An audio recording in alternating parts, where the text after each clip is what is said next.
That government of the people, by the people, for the people.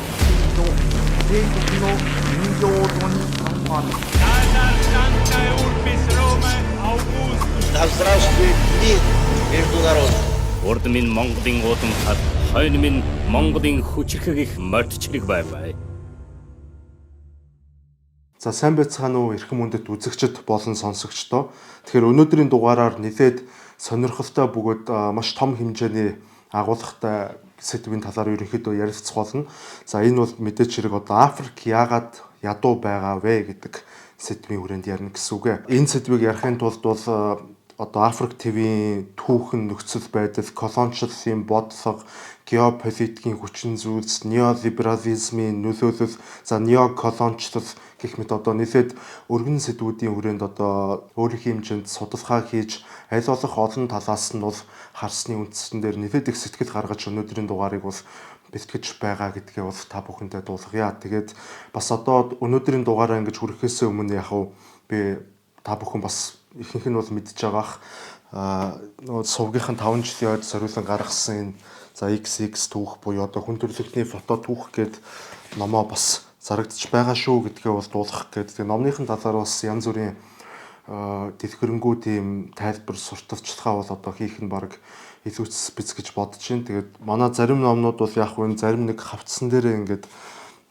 хууларж муларцсан хэвлэлтийн алдаанаас болоод иймэрхүү зүйлс болсон байгаа. Тэгээд тэр номнуудыг бол би ерөнхийдөө худалдаанд гаргахгүй байхаар одоо шийдсэн. Тэгэхээр нийт номнуудын одоо гаргах надад үлдэхгүйгээр гаргах номнуудын ер нь бол нэг 50% орчим нь бол ингээд нэг тишээгээ болоод одоо дуусчлаа гэж ерөнхийдөө хэлж болохоор байна. Тэгээд та бүхэн маань одоо энэ номыг ингээ худалдаж авахыг хүсвэл за мөн одоо өөрсдийнхөө сонсдог манай Subotai Picture сувгийг бас яхав дэмжихийг бас хүсчээвэл манай номноос бол худалдаа авах боломжтой. Би ингээ доор сэтгэл хэсэгт ном хэрхэн захиалах талаар дэлгэрэнгүй мэдээллийг үлдээе. За ингээд гол сэдвт орё.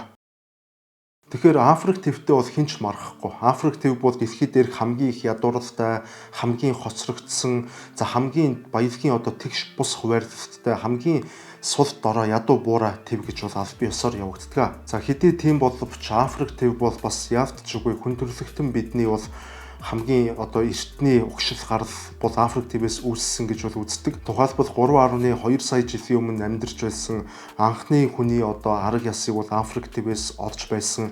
За бид бүхэн тэр хүнийг бол одоо Lucy хэмээн нэрлэснээр нь бол маш сайн мэднэ. Энэ талаараас киноч гэсэн хийгдэж байсан. Энэ ч утгаараа эрдэмтэд ерөнхийдөө хүн төрөлхтнийг бол анх Африк твд үүсээд за Африкаас цаашлаад бол Евразийн өргөн уудам тал нутаг руу нүүдэл хийж дэлхийд даяар тархан суурьшилсан гэдэг ийм онолыг дэвшүүлж энэ онол нь бол одоо хамгийн дэмжлэг өндөртэй байж болох хамгийн боломжит хувилбар онол гэж бас явагддаг. Мөн Африк нь бол одоо асар их байгалийн баялагтай, эрдэс баялагын үлгий болсон төв боловч за өнөөдөр харамсалтай нь тус төв бол хүн төрөлхтний хамгийн хоцрогдсон, хамгийн эмзэг буюу одоо ядуурлын төгс жишг төв болоод байна.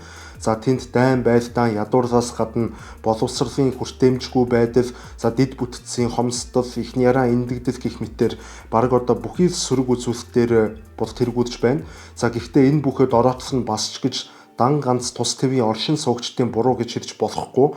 За он удаан жил үргэлжилсэн колоничлалын шарх, геополитикийн тоглоомын золиос, дотоодын сул бодлого, авилгал, хэд хараат эдийн засаг гэх мэтээр бол маш олон хүчин зүйлүүд хавсарч байж Африкийг бол одоо ядуурлын туйл болгосон юм а. Тэгэхээр өнөөдрийн дугаараар Африк төв яагаад хөгжөөгүй хэвээр үлдсэн, яагаад тэнд ядуурл, мөнхийн иргэний дайн, туйлын хоцрогдол өнөөдрийг хүртэл ноёлсоор байгаа талаар ярих болно. Тэгэхээр эхний шалтгаан бол 1884-өөс 1885 оны хооронд болсон за Берлиний баг хурал гэж шууд хэлэхэд буруудахгүй Европын колоничлогч гүрнүүд болох за Англи, Франц, Герман, Португал, Бельги, Итали тэргүүтээ улсууд нь бол тухайн үеийн Германы канцлер байсан. За Отто фон Бисмаркийн санаачилгаар Берлин хотноо олж хуралдан чуулж Африкийг хувааж авахар бол тохиролцоо хийсэн байдаг. За тэд Африк твийг бол ямар ч соёл иргэншилгүй ер нь бол нэг эзэнгүй газар хэмээн үзэж за Африкийн ард түмний санаа бодлыг бол огтхонч харгагдсан үзэлгүйгээр шууд газар нутгийг нь бол Европын улс орнууд хоорондоо бол хувааж авцгаасан түүхтэй. За үүний үр дүнд 1880 он гэхэд Африк твийн одоо 90% нь гадны улсуудаас хараат бус байсан бол 20 жилийн дотор буюу 1900 он гэхэд тус твийн газар нутаг хүн амынх нь бараг 90% нь за Европын орнуудын колони болон хувирцгаасан байдаг. Мөн Европын гүрнүүд бол Африкийн газар нутгийг одоо хуваан авахдаа за газрын зураг дээр шулуун шугам татаж байгаад за шууд хуваагаад авцгаасан байдаг.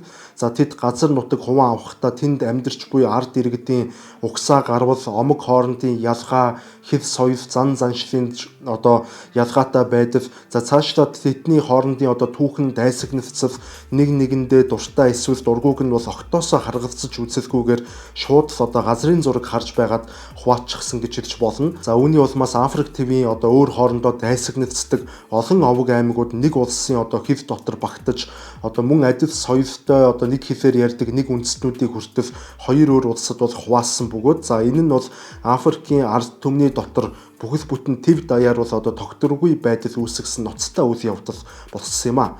За үүнээс үүдэн бий болсон асар их хор хөнөөл хохирлын одоо хохиролтой үр дагавруудын талаар за тун удахгүй контентын одоо сүүл хэсэгт бол нэлээд дэлгэрэнгүй одоо ярих болно. Тэгэхээр гол сэдвтэ орохоос өмнө та бүхэндээ хүссэн бүхнээ Хятадаас үйлдвэрлэсэн шууд захиалаад авах боломжтой Shopee Hub цэгийн сайтыг танилцуулж байна. Та Хятадын 80 сая гаруй үйлдвэрийн бараанаас бөөнд нь хамгийн хямдар, хамгийн найдвартайгаар StorePay болон Pocket Zero-гоор дамжуулан хүүгүй хуваан төлөх нөхцлөөр захиалах боломжтой. Мөн карго болон Хятад доторх тээврийн нэмэлт үнэгүүгээр гэртээ хүргүүл аваарай. Shopee Hub цэг эмэн. Гэл бүндэн захиалчтай юм бах та. Болно шүү дээ минь. За тэгээ Shopee Hub-аар бол Хятадын үйлдвэрээс нь одоо шууд Монгол төлбөрийн хэрэгслээр захиалж ингэж болдог гэдээ байгаа. Болно шүү дээ минь. Найдвартай өрнө захын үнээс хямдхан байж болдсон бах та. Болно шүү дээ минь. Энэ одоо орон нутгад хөргөж өгд юм болов уу? Болно минь болно. Минь Болно штэ. Авахыг хүссэн бүхний хамгийн хямд найдвартайгаар 21.9 төгрөгт StorePay, QPay, Pocket бүх банкны картаар төлөөд захиалаад аваарай. Ах нь хэлсэн шүү дээ болно гэж. Тэгвэл дараагийн нэг ноцтой шалтгаан бол баялагын хараал буюу одоо нөөцийн гинжлэлт гэж бол хэлж болно. За Африк төв бол дэлхийн хамгийн их байгалийн баялагтай төв юм. За тэнд алмаз, алт, газрын тос, кобальт, уран, газрын ховор элементүүд гэх мэтээр бол тоочоод баршгүй их баялаг байгаа. За гэхдээ энэ их баялагтай төв өнөөдөр яагаад ингэж ядуу амьдраад байна вэ? За энэ бол одоо асуухгүй байхын аргагүй хамгийн чухал асуулт юм. За тэгвэл үүнийг одоо товчхондоо баялагын хараал гэж бол тайлбарлаж байгаа юм. За байгалийн арвин их баялагтай улс орнууд урт хугацаанд дэлхийн одоо эдийн засгийн хөгжлөөр бусдаас бол хоцордог хандлагыг за баялагын хараал хэмээн бол аль биесээр тодорхойлдог. За яагаад баялагтай хэрнээ Африк дампуурчих вэ гэж бас одоо гайхаж байж болно. За үүнийг тайлбарлахын тулд нэгдүгээрт гэвэл одоо зөвхөн нэг салбар буюу дан ганц уул уурхай дээр суурилсан эдийн засаг нь тус твийн баялагийг бол одоо хямраасан гэж хэлж бодож байгаа юм. За мөн баялагаас хүртэх ашигын дийлэнх хувь нь бол цөөхөн хэдхэн хүний гарт төвлөрдөг тогтолцоо, авилгал, хээл хахууд цэцэглэн хөгжсөн явдал, баялагааг одоо зөөж зарсаар эцэст нь аж үйлдвэрлэл, боловсрол, инновацийн хөгжил нь бол одоо саарсан явдал. За мөн баялагыг эзэмшихийн төлөө буюу одоо төрийн эрх мэдлийн төлөө дайн болон эвдэвт одоо зэвсэгт тэмцлүүд шилээ даран гарах болсон нь бол тус твийг бол маш хүнд байдалд оруулж байна гэж ойлгож болно. За хэдхэн жишээ дуртахад Конго улс гэхэд одоо кобальт, колтан, зис, алмазны асар их нөөцтэй улс. За гэвч тэнд ард иргэдийн 70 гаруй хувь нь бол ядуурлын хамгийн доод түвшинд бол амьдарч байгаа. За Конгод хүүхдүүд уурхаад боолын хөдөлмөр ирэх гэж за олон улсын корпорациуд баялагыг нь хямдаар зөөж улс төрчид нь авилгалд идэгдсэн учраас улсдаа маш бага хэмжээний татвар төлөвлөж оронд нь улс төрчид нь хувьдаа бол энэхүү байгалийн баялагын ашигаас авилгал байдлаар бол хүртдэг ийм тогтолцоо бол бий болсон. За мөн Ангол улс гэхэд одоо газрын тосны тэргүүлэгч, экспортлагч улс байх ёстой. За гэвч Ангол улс нь мөн л одоо ядуурлын намагт шигдсэн бөгөөд за төрийн өндөр албан тушаалтнууд нь офшор бүсүүдэд хөрөнгөө гаргасан бол за ард иргэд нь харин эмнэлэг сургуульч байхгүй одоо ийм хүнд нөхцөлд бол амьдарцгааж байна. За түүнчлэн Нигер улсын хувьд тус улс нь бол Африкийн хамгийн том эдийн засагтай улс. За газрын тосны арвин их нөөцтэй. За тэнд одоо Shell болон Exxon зэрэг барууны томоохон компаниуд түүхийн нефть олборлож одоо маш хямд үнээр бол гаргаж байгаа. За үүнийг нь эсэргүүцсэн ард түмний эсэргүүцэл бол тэнд тогтмол гардаг боловч за засгийн газрууд нь тухай бүрт нь бол одоо ард түмний эсэргүүцлийг хүчээр дарддаг. За мөн одоо авилгалын сүлжээ маш өндөр хөгжсөн тул дахиад л өнөөх одоо цөөн хэдэн улс төрчид буюу одоо төрийн томчууд нь ард түмнийхэн хүртэх баялагаас сорон амьдардаг ийм тогтолцоо бол ерөнхийдөө хэрэгжиж үйлчилж байна. Тэгэхээр ер нь бол зүй тогтол нь яг ингээд явж байна. За баялаг илэрсний дараагаар бол гадны компаниуд хямд үнээр лиценз авах эсвэл одоо хувилдааны замаар баялаг олборлох эрхүүдээ бол олж авдаг. За үүний тулд тухайн улсын нөлөө бүхий хүмүүст бол авилгал өгнө. За ингэснээр тэд улсад төвлөрүүлэх татварын хэмжээгээ бууруулах тал дээр улс төрчдийн дэмжлэгийг авдаг. За улс төрчид одоо багахан мөнгөөр нийт ард иргэдийнхээ эрх ашигыг наймаацдаг гэж хэлж болно. За ард иргэд бол харин одоо баялагаас хувь хүртэж ингээд одоо үр дүнд нь бол чадахгүй хоцордог. За эсэргүүцэл үзүүлбэл түүнийг нь бол одоо нухчин дарчдаг. За ингээд эцэст нь одоо баялагийг эзэмшилсэн баян амьдраад байгаа учраас за иргэдийн уур бухимдал дээд зэвсэгтэй хүрч за бүс нутгийн зэвсэгт бүлэглэлүүд бол үүсгэн байгуулагдаж одоо тэдгээр баялагт бол одоо өөрсдөө эзэн суухын тулд бол иргэний дайныг бол ихсүүлдэг. За иймэрхүү мөнхийн секрет бол одоо Африкийн улс орнууд бол ерөөсөө оршиж байна. За баялагын хараал гэж бол товчхондоо бол ийм л зүйлийг бол хилээд байх шиг байгаа юм аа. За зэвсэгт мөргөлдөөнийг эс тооцвол ерөнхийдөө манайхтай тун төстэй нөхцөл байдалтай харагдаж байгаа биз. За үүний дараагийн нэг одоо Африкийг ядуу болгосон хүчин зүйл гэвэл яалтчгүй неоколоничлол буюу одоо шинэ үеийн хяналтын бодлого гэж хэлж болно. За неоколоничлол гэж яг юу гэсэн үг вэ гэвэл улс төрийн хувьд бол хараат бус болсон буюу одоо тусгаар тогтнож чөлөөлөгдөж чадсан боловч за эдийн засаг болон гадаад бодлого нөөц баялагын менежмент зэрэгээрээ бол гадны улсуудын нөлөөнд хэвээр үлдэж за бодит эрх чөлөөгүй болох үзэгдэл хэмээн бол аль биесээр тодорхойлж байгаа юм. За энэ нь шууд цэрэг зэвсгийн хүчээр бус харин зээл тусламж болон хөрөнгө оруулалт валютын урсгалын хяналт соёлын нөлөө зэрэг одоо олон салаан замуудаар хэрэгждэг бодлого юм. За тэгэхээр Африкийн олон улс орнууд бараг бүхэлдээ шахуу тусгаар тогтнож чадсан боловч тэд хизээч бие даан шийдвэр гаргах эрх мэдэлгүй хэвээр үлдсэн гэсэн үг. За тухайлбал Франц улс нь гэхэд бол өнгөрсөн зуунд Африкийг колоничлж байсан хоёр том одоо тэргүүлэгч улсуудын нэг бөгөөд за өнөөдрийг хүртэл Африкийн 14 улс орн Францын төв банкны одоо баталгаатай валют буюу за одоо франк хэрэглэсээр байгаа бөгөөд за ойролцоогоор 210 сая гаруй одоо хүн ам Африк төвд одоо Францын одоо энэхүү франк гэх төв банкны баталгаатай валютаар бол валютыг бол өнөөдөр хэрэглээнд ашиглаж байна. За харин Франц өөрөө бол энэхүү валютаа ашигладаггүй, евро ашигладгийг бол бид нар бүгдээрээ мэднэ. За тэгэхээр энэ валют нь өөрөө бол Францын төв банкнд хадгалагдаж байдаг бөгөөд за Францын инфляц эдийн засгийн бодлогод бол шууд уялддаг валют юм. За нэг ёсондоо бол эдгээр 14 улс орн өнөөдөр өөрсдийн үндэсний мөнгөний бодлогоо явуулах ямар ч боломжгүй. За бүх арилжааг үүсгэн франкаар хийгдэж за Францын төрийн хяналтанд байна гэсэн үг ээ. За мөн одоо хуучин Францын колони байсан бүх улсуудад бол экспортын орлогын 50%-аас багагүй хэсгийг заавал Францын банкнд бол хадгалуулах ёстой гэх ийм хууль үйлчилдэг. За энэ нь юу гэсэн үг вэ гэвэл Африкийн одоо Францын нөлөөнд байсан улсууд гэхэд бол өнөөдрийг хүртэл яг үнэн хэрэг дээрээ огтоосоо эдийн засгийн хувьд тусгаар тогтноогүй болох нь бол тун тодорхой харагдаж байгаа юм аа. За мөн Африкийн улс орнууд олон улсын валютын сан дэлхийн банк зэрэг байгууллагуудаас бол зээл авахд маш хатуу нөхцөл тулгардаг. За Африкийн улсуудад тэд бол төсвөө тан нийгмийн халамжаа бууруул, дотоодын үйлдвэрлэл бус одоо гадны хөрөнгө оруулалтаа одоо нэмэгдүүлэх зэрэг одоо тулгуурлуудыг бол тогтмол хийдэг. За Африкчуудад мэдээч хэрэг мөнгө хэрэгтэй учраас тэдгээрийг нь хүлээн зөвшөөрч одоо зээл авдаг. За энэхүү одоо хүлээн зөвшөөрч зээл авсны үр дүнд одоо Африкийн улс орнуудын эрүүл мэнд болон боловсролын салбарын төсөв бол хамгийн түрүүнд бол танагддаг. За үүнийгээ дагаад ядуурл бол улам бүр гүнзгийрч иргэдийн одоо эрүүл мэнд насжилт боловсролын төвшин бол буурч за дахиад одоо эцэст нь бол зээл авч зээлийг зээлээр дарах ийм одоо мөнхийн цикл рүү бол ордог болоод бол удаж байгаа. За мөн дан ганц Европоос гадна Хятад улс бас сүүлийн 20-од жилийн хугацаанд Африк даяар нийт 1000 гаруй дэд бүтцийн төслүүд бол хэрэгжүүлсэн бөгөөд за Хятадын хөрөнгө оруулалтаар өнөөдөр Африк төвд зам, гүүр, барилга, үйлдвэр, цахилгаан станц, төмөр зам, нисэх буудал гээд одоо бараг бүх зүйл бол Африкийн мөнгөөр баригдаж байна. Гэхдээ Хятадаас олгож байгаа эдгээр зээл тусламжууд нь мөн л одоо одоо маш өндөр нөхцөлтэй бөгөөд цаагаараа улс төр геополитикийн давхар одоо нарийн бодлогыг бол давхар тээсэн байдаг. За гэвхдээ одоо Африкчуудад мөнгө хэрэгтэй учраас бол үүнийг бол авсаар байдаг. За үүний үр дүн бол одоо эхнээсээ гарч ирсэн.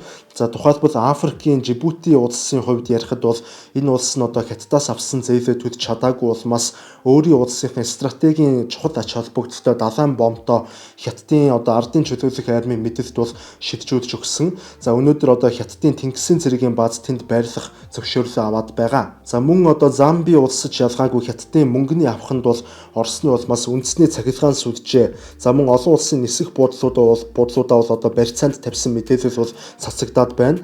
За мөн одоо соёлын зөвлөн хүчний бодлогын хувьд гэвэл мэдээж хэрэг дэлхийд даяараа амжилттай хэрэгжсээр байгаа Америкийн нэгдсэн улсын Холливуд одоо зэрэг одоо барууны ертөнцийн соёлын бодлого Африкт маш хүчтэй нөлөөтэй бөгөөд за Африк твийг бол хамгийн чадварлаг, хамгийн ирээдүйтэй одоо хамгийн боломжтой залуус нь бүгд дээд боловсрол эзэмшгээр одоо гадны улсууд руу явдаг. Африкаас бол явцгаадаг. За тэгээд тэдгээр явсан залуусын бараг дийлэнх нь бараг бүгд шахуу хизээч их орондоо эргэж ирдэггүй.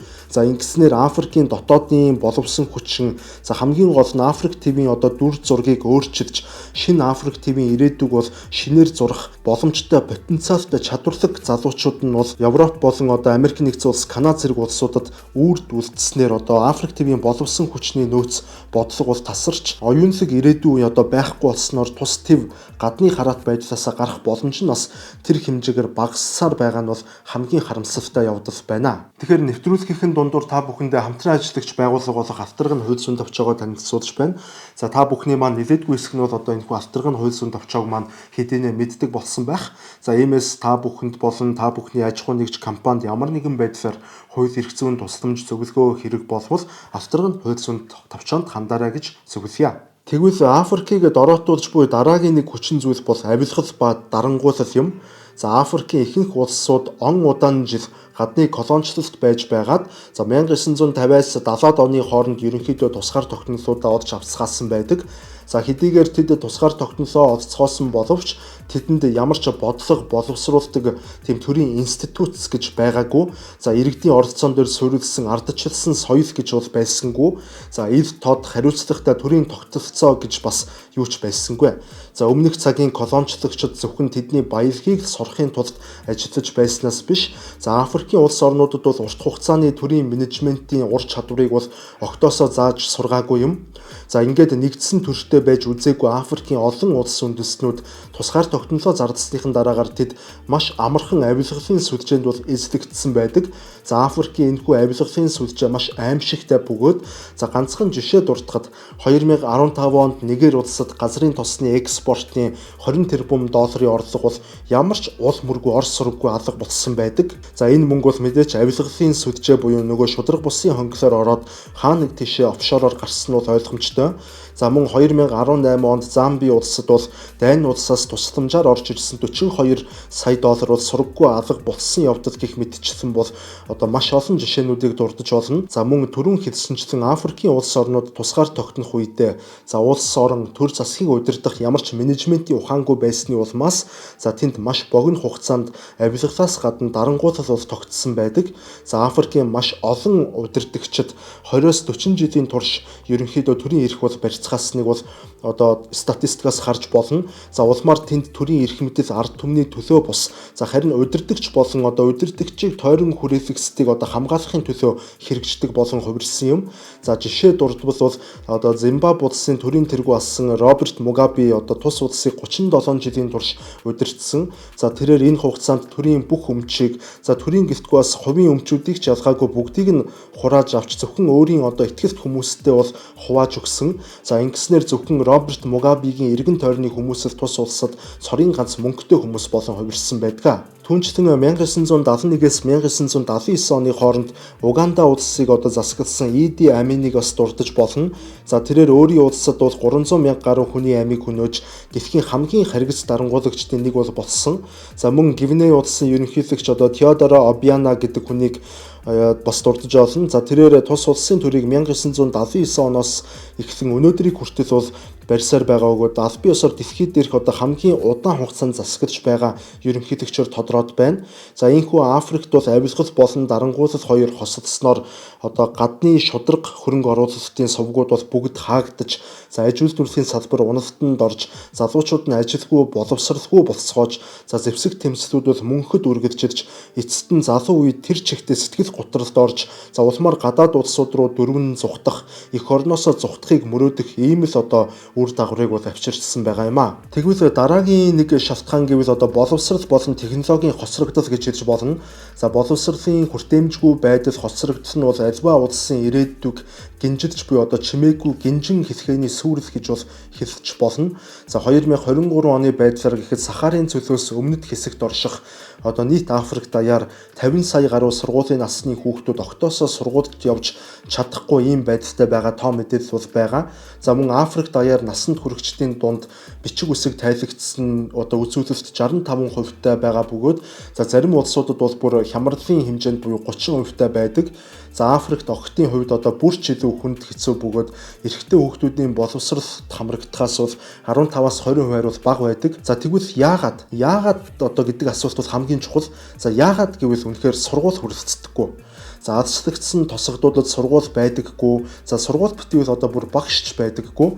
За байгаа багш нарын нь одоо ур чадвар маш муу. За Африк даяар бол одоо 10 багш тутмын 6 нь бол мэрэгжлийн дипломгүй хүмүүс байдаг гэж одоо үзүүлэлт байгаа юм. За мөн одоо тус твийн сургалтын хөтөлбөр маш хуучинсаг бөгөөд за колоничлалын 90 үеийн хөтөлбөрөөсөө бараг юу ч өөрчлөгдөөгүй шахуу байдаг. За түүнчлэн барууны улсууд Африкийг колоничлох үедээ бол газрын зураг одоо зурж байгаад за шугам тэрэн дээгүүрээ татаж хувааснаас болоод за нэг хэлээр ойлголцдоггүй хүмүүс бол маш олноороо нэг улсад бол багтсан байдаг. За үүний улмаас одоо ангийн хүүхдүүдэд бүгдд нь одоо хичээлээ ойлгуулахын тулд одоо Франц эсвэл одоо англи хэлээр хичээлээ заахаас өөр аргагүй байдал үүсдэг. За мөн одоо боловсролтой зэрэгцээ технологийн хомсдол бол гамшигын хэмжээнд хүрээд байна гэж хэлж болно. За Африк даяар интернет хэрэглээ бол дунджаар 43% байдаг бол Европт энэ тоо 89% байдаг.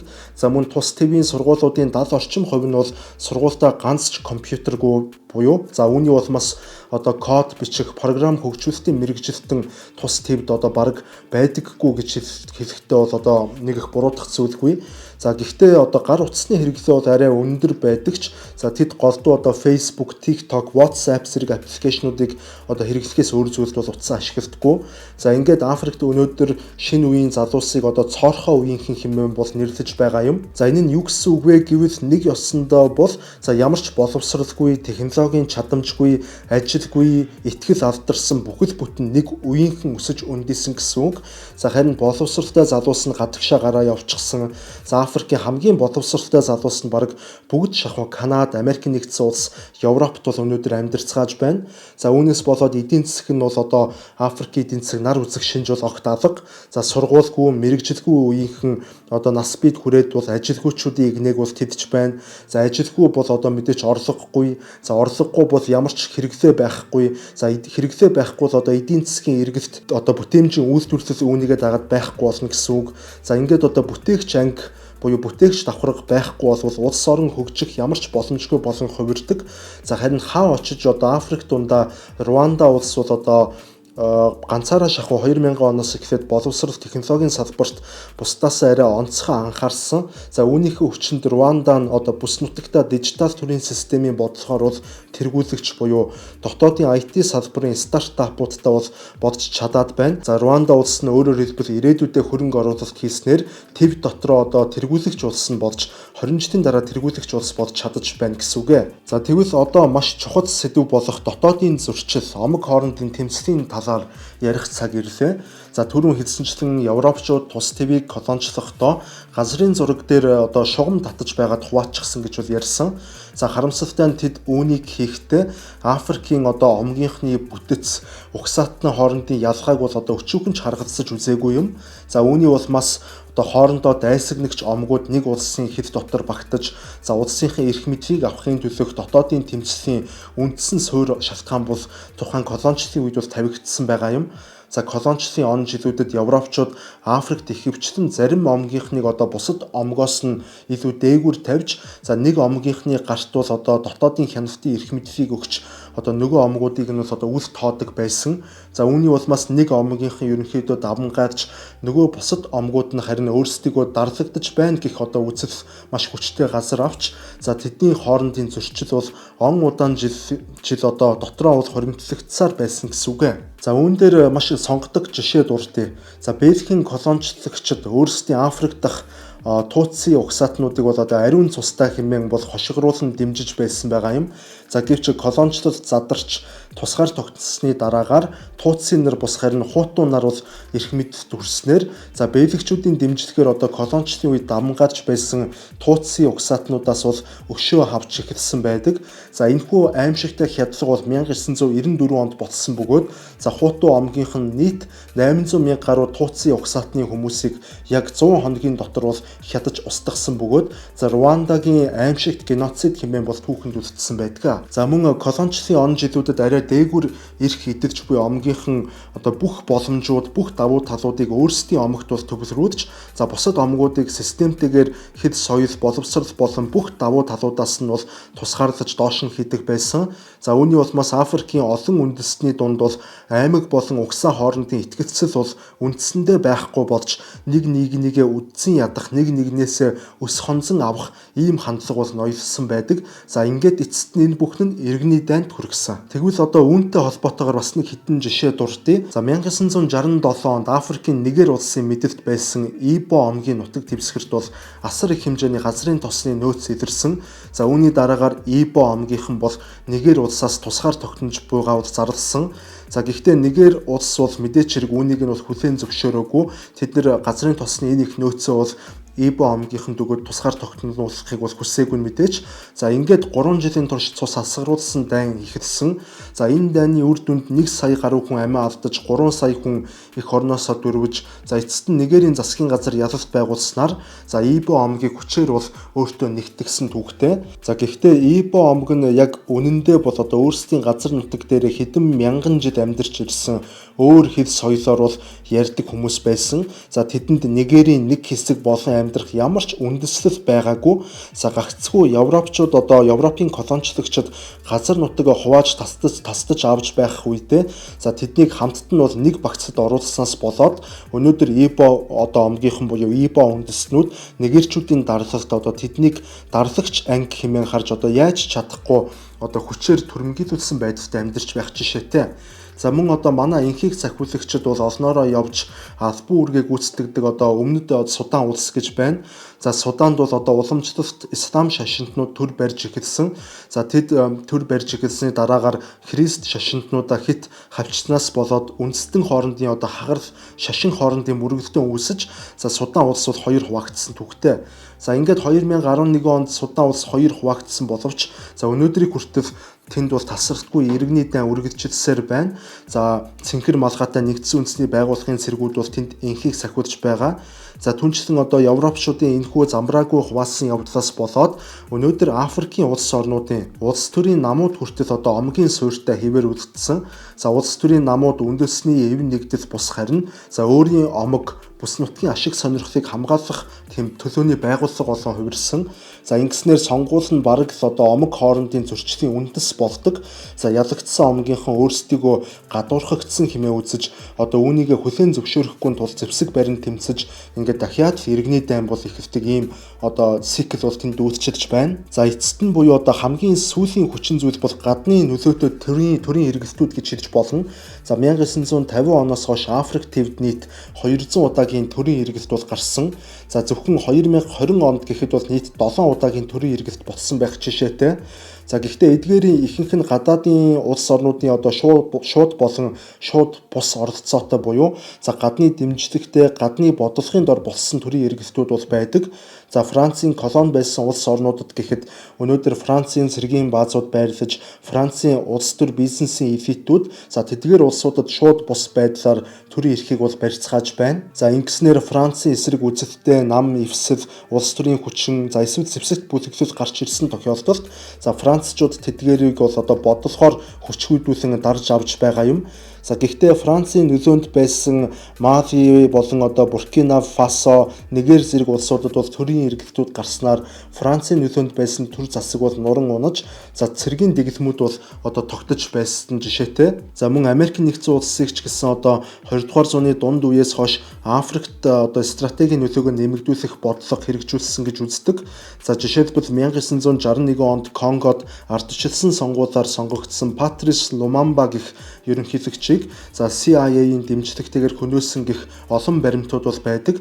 За Патрис Лумамба алагдсны дараагаар түүний оронд Америк нэгдсэн улсын талыг баримтлагч за Мобуту бол гарч ирсэн. За энэ хүн бол тус улсыг бол 30 жилийн турш дарангуулсан. За мөн одоо Либ улсад 2011 онд НАТОгийн эвсэл за Муаммар Каддафигийн дэглэмийг бол унгаасан бөгөөд за тухайн цагаас хойш Либд өнөөдрийг хүртэл одоо иргэний дан үргэлжилж нөхцөл байдал тогтворч чадаагүй хэвээр байх жишээтэй. За энэхүү бараг нэг хагас 100-ны турш одоо Африкчууд барууны улсуудын шууд болон шууд бус нөлөөнд одоо байж ирсэн тул за Африкийн удирдагчид сүүлийн жилүүдэд өөр их гүрнүүдтэй буюу за шинэ тоглогчдыг бол өөрсдийн төвд бол оруулж хамтран ажиллах хүсэлтэй болж байгаа бөгөөд за тэд бол мэдээж бүгд найрамдах Хятад ард улс болон Оросын холбооны улсууд юм.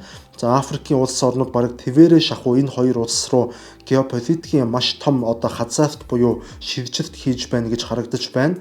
За Оросын холбооны улсын хувьд өөрсөддөө найрсаг харилцаатай байгаа улс орнуудын төр засгийг за тогтвортой байлгаж хамгаалахын тулд хувийн армийн одоо цэргүүд буюу одоо Вагнер бүлэглэлийн цэргүүдийг бол маш олноор нь оруулж за тэнд бол төрийн эргэлт гарахаас хамгаалж аюулгүй байдлыг нь хангаж байгаа бол бүгд найрамдах Хятад ард улсын зүгээс тэд санхүүгийн туслалцаа, эдийн засгийн хөтөлбөрүүд зээл тусламж бол идэвхтэй хэрэгжүүлж байгаа. За мэдээж Орос Хятад хоёр нийлж байгаад Африкийг бүрэн өөрсдийн нөлөөнд оруулж чадвал за тэд маш том суглаа хожлоо гэж ойлгож болно. За гол нь Африк төв өөрсдөө бас яг үнэндээ бол маш удаан хугацааны турш барууны нөлөөнд байсан боловч одоо энэ бүх хугацааны дараа бол ямар ч хөгжил дэвшилгүй за үнэхэрийн одоо ядуурлын туйл хэвээр байгаа учраас ард иргэд нь одоо Орос Хятад хоёрын талд бол ерөнхийдөө шилжилт хийж за энэ хоёр улсыг бол одоо шинэ боломж гэж харж одоо эрэлхийлэхийг хүсэж байгаа харагдаж байна. За яг үнэндээ одоо ядчил одоо Африкийн ард иргэдийн хувьд бол энэ нь бол тэдний хувьд одоо азаа үзээд алдах сонголт одоо гэж харагдаж болно. За яг үнэндээ Африкийн улс орнууд нийтээрээ шахуу байж болох ядуурлын хамгийн доод ёроолт бүгд унчсан байж одоо үүнээс илүү унах ёроол гэж бол байхгүй. За тиймээс одоо илүү доошоо унах газаргүй учраас одоо Африкчууд дуу нэгтэйгээр энэхүү геополитикийн шилжилтийг бол одоо бүх нийтээрээ дэмжиж байна гэж бол харагдаж байгаа юм а. За ерөнхийдөө бол одоо Африк яагаад хөгждөггүй вэ гэх сэдвийн хүрээнд нэлээд дэлгэрэнгүй ярилцлаа. За та бүхэн авахыг нь аваад хаяхыг нь хаяад за эрүүл саруул ухаанаар хандна гэдэгт бол итгэж байна. За Африк төвд бол төрийн эргэлтүүд нь дотоодын зөрчил, ард түмний бухимдлаас үүдэн бий болдог одоо мэтэр харагддагч. За үүний цаана нь үнэндээ бол одоо олон улсын тоглогчдын хүчтэй нөлөө бол давхар зэрэгцэж оршиж байдаг. За гэхдээ мэдээч бол бүгднгийн одоо бас гадны нөлөөтэйгээд яриад байж бас болохгүй. За тусгаар тогтнол гэдэг бол зөвхөн одоо төрийн далбаа, мөнгөн дэвсгэрт хил хязгаар төдийхөн бол биш. За тусгаар тогтнол гэдэг бол өөрөө өөрсдийнхөө ирээдүйг өөрөө шийдэх эрх чөлөөт сонголтыг бас давхар хэлдэг байгаа юм шүү. За харамсалтай нь Африк төв өнөөдөр яг үнэндээ бүрэн тусгаар тогтнож чадаагүй хэвээр байна.